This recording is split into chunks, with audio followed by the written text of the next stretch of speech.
নমস্কার। কাক কোন দিকে ডাকলে কি, কি ফল পাওয়া যায়? এবং প্রত্যেকটা দিক ধরে বলবো। ৪ টে তো দিক পূর্ব, পশ্চিম, উত্তর, দক্ষিণ। এছাড়া যে কোণগুলো আছে ঈশান, অগ্নি, নৈঋত, বায়ু। যে ৪ টে কোণ, ৪ টে দিক, ৪ টে কোণ পুরো ডিটেইলস আলোচনা করব। আর আমি যে শাকুন স্বাস্থ্য সম্বন্ধে লিখছি এটা যে শাকুন স্বাস্থ্য, কেন শাকুন স্বাস্থ্য বলা হয় এবং তার গুরুত্বটা কতটা সেটাও আলোচনা করব। আর সবথেকে বড় কথা কোন কাক ডাকলে কি ফল পাওয়া যায়? সেটা মানে ব্রাহ্মণ, ক্ষত্রিয়, বৈশ্য, শূদ্র এবং কতদিনের মধ্যে ফল পাবে তার ডিটেইলস আলোচনা করব। তাই পুরোটা দেখো, দেখলে 100% বলছি যদি আপনারা কাক সম্বন্ধে যদি একটু ওয়াকিবল হন, যারা বিচক্ষণ ব্যক্তি কাক সম্বন্ধে অনেক কিছু জানে, তারা এই যে শাস্ত্রটা লিখে গেছিলেন তাদের নাম হচ্ছে শাকুন শাস্ত্র। এই ১ম বলি শাকুন শাস্ত্রটা কি? একটা স্টেপ ওয়াইজ আসিস। শাকুন শাস্ত্র আমি যদি বারবার উল্লেখ করছি যে শাকুন শাস্ত্র, এটা জ্যোতিষ শাস্ত্র থেকে সম্পূর্ণ ভিন্ন একটা শাস্ত্র এবং সবথেকে বেশি প্রচলিত শাস্ত্র। সবথেকে বেশি প্রচলিত। কারণ সাধারণ মানুষ সবাই তো জ্যোতিষের কাছে যাওয়া সম্ভব না। কারণ তার একটা ভিজিট আছে, তারা সবাই তো আর্থিক দিক দিয়ে স্ট্রং না। বা অনেকের দেখবে জন্ম তারিখ নেই। জন্ম তারিখ না হলে কোনো জ্যোতিষী তার জন্মকুষ্টি বিচার করতে পারবে না। তখন প্রয়োজন হয় কি বলুন তো? এই শাকুন শাস্ত্র। শাকুন শাস্ত্র কি? শাকুন শাস্ত্র যে ৫ টা বিষয়টাকে নিয়ে তিনি মেন এই শাকুন শাস্ত্রে আলোচনা হচ্ছে। কি, কি? ১ম হচ্ছে কাক চরিত্র। এই যে কাকের যে অবস্থান অনুযায়ী যাতে বিচার করা হয় সেটা বলে কাক চরিত্র। ২য় হচ্ছে কি? পতঙ্গ নৃত্য। দেখবেন আমাদের চোখ নাচে, ডান চোখ নাচে, বাঁ চোখ নাচে বা ডান কান, ডান বা নাক, বিভিন্ন হাত বা কপাল বা চুল, যে মাথার চুল না তোমার যদি তোমার নাচে তখন বা তোমার অঙ্গ-প্রত্যঙ্গ বিশেষ করে মাথার চুল নাচলে তখন কিন্তু চুল পড়ে যাওয়ার সম্ভাবনা বেশি। এটাকে বলা হচ্ছে পতঙ্গ নৃত্য বা স্পন্দন বলা হয়। এর উপর তোমার বিচার হয়। ৩ নম্বর বিচার হয় কি বলতো? খুদ পল্লী বিজ্ঞান, যেটা হচ্ছে হাঁচির টিকটিকির জ্ঞান। টিকটিকি পড়লে হয়তো আমরা খেতে বসলাম পুরো টিকটিকি পড়ল। তার উপর যে আমাদের যে জ্ঞানটা তৈরি হয় সেটা হলো হাঁচি টিকটিকি জ্ঞান।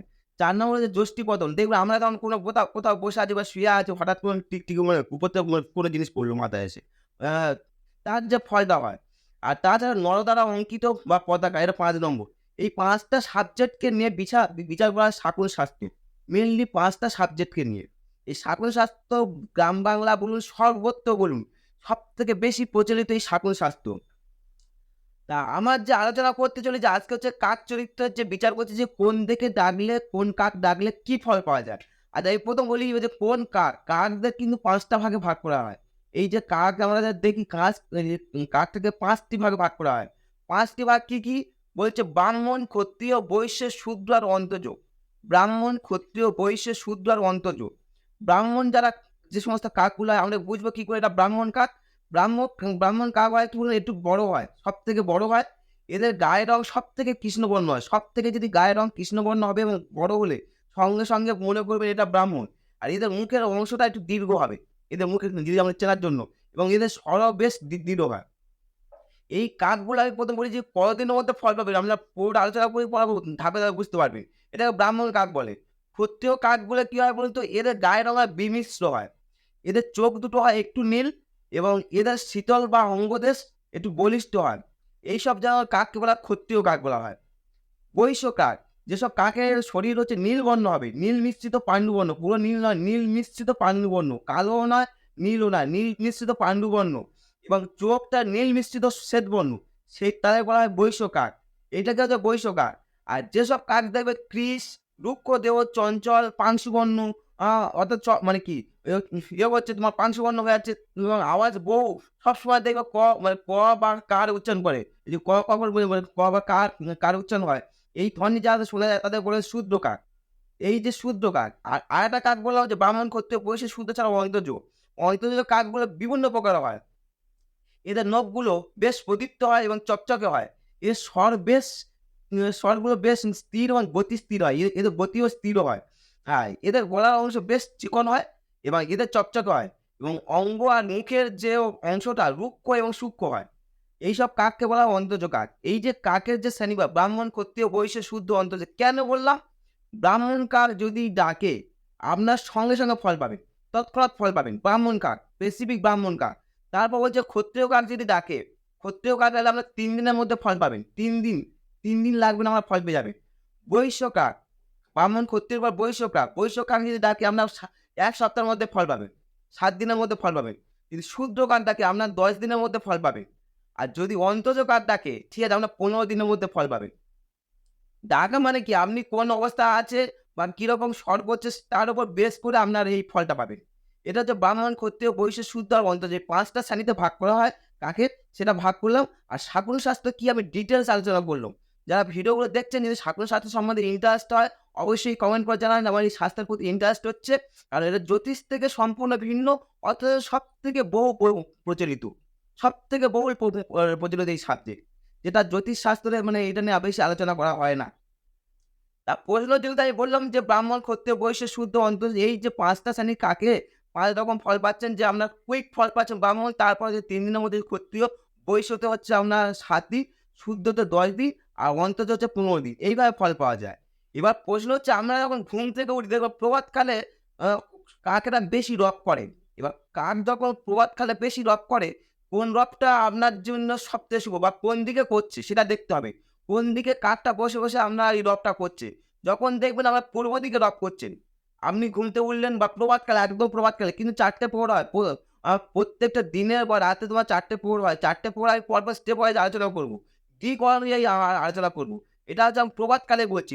একদম প্রভাতকাল সূর্য উদয়ের সঙ্গে যে প্রভাতকাল যেটা বলছে, এই প্রভাতকালে যদি কাক যদি ডাকে পূর্ব দিকে, স্পেসিফিক যখন পূর্ব দিকে বসে ডাকবে আপনার সেই সময় কি হবে বলুন তো?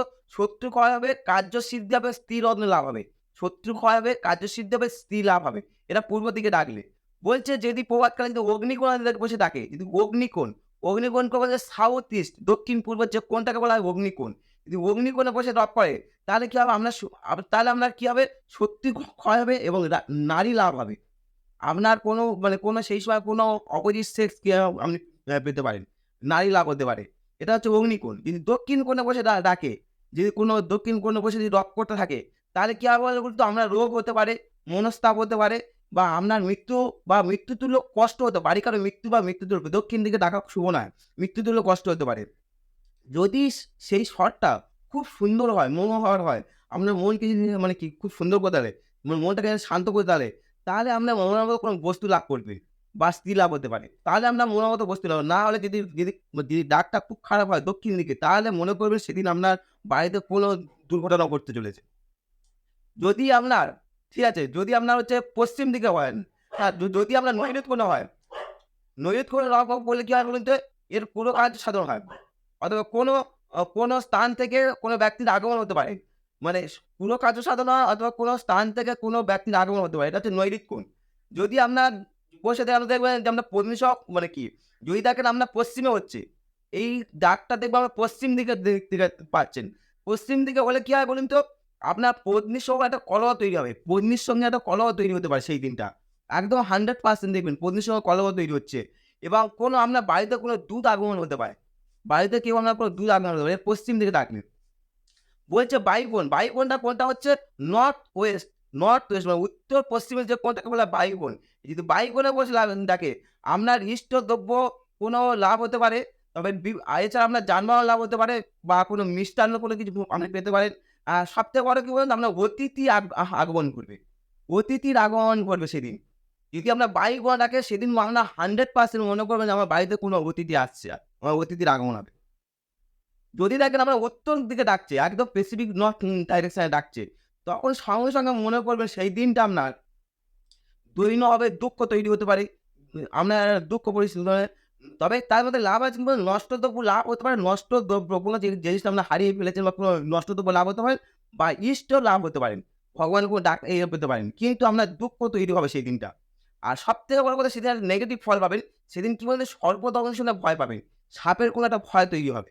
কারণ উত্তর দিকে ডাকা, দক্ষিণ দিকে ডাকা কাকের দিক থেকে কিছু নেগেটিভ ফল পাওয়া যায়। চলে আসুন পরবর্তীকালে যদি আমরা প্রভাতকালে আমি বারবার বলছি না প্রভাতকালে একদম। প্রভাতকালে যদি ঈশান কোণ ডাকেন, ঈশান কোণটা কোনটা? যে পূর্ব আর উত্তরের যে কোণটাকে বলা হয় ঈশান কোণ। যদি ঈশান কোণ ডাকে তাহলে কি বলুন তো? বাড়িতে যদি রোগী থাকে, যদি কোনো আপনার বাড়িতে কোনো যদি পেশেন্ট থাকে তার অমঙ্গল হবে। 100% অমঙ্গল হবে। এবং আপনার প্রিয় বস্তুগুলো লাভ হতে পারে। প্রিয় বস্তু লাভ হবে। আচ্ছা এইগুলো তো আমরা দিক আলোচনা করলাম। যদি দেখবেন আপনার মাথার উপর ডাকে, প্রভাতকালে আপনি ঘুম থেকে উঠেছেন দেখবেন আপনার মাথার উপর কোনো কাক বসে ডাকছে। তার কি ফল পাবে? তার বলছে যদি মাথার উপর কোনো যদি রব কথা থাকে তাহলে মনে করো সেই ব্যক্তির মনের ইচ্ছা পূরণ হবে। মনস্কামনা যা কিছু আছে সেইদিন খুব শুভ হবে। আর এতে কোনো সন্দেহ পাবেন না আপনার মনের ইচ্ছা পূরণ হবেই হবে 100%। এইটা হচ্ছে কাজ চরিত্র আজকে আলোচনা করলাম ঠাকুর শাস্ত্রে। এবং পরবর্তীকালে আমি প্রত্যেকটা স্টেপ ওয়াইজ ধরে আলোচনা করবো। প্রথম পরে কি হবে, দ্বিতীয় পরে কি হবে, তৃতীয় পর, চতুর্থ পর, 4টে পর্ব আছে দিনে। অবশ্যই ডিটেইলসগুলো আলোচনা করবো। যারা ভিডিওটা ভালো লেগেছে অবশ্যই কমেন্ট করতে পারেন। যেমন শাগুন স্বাস্থ্য সম্বন্ধে অনেক ইন্টারেস্টেড পাচ্ছি। আর পুরো ভিডিও দেখার জন্য আপনাদেরকে অসংখ্য ধন্যবাদ। আর চ্যানেল প্রথম আসলে অবশ্যই সাবস্ক্রাইব করতে পারেন। নমস্কার।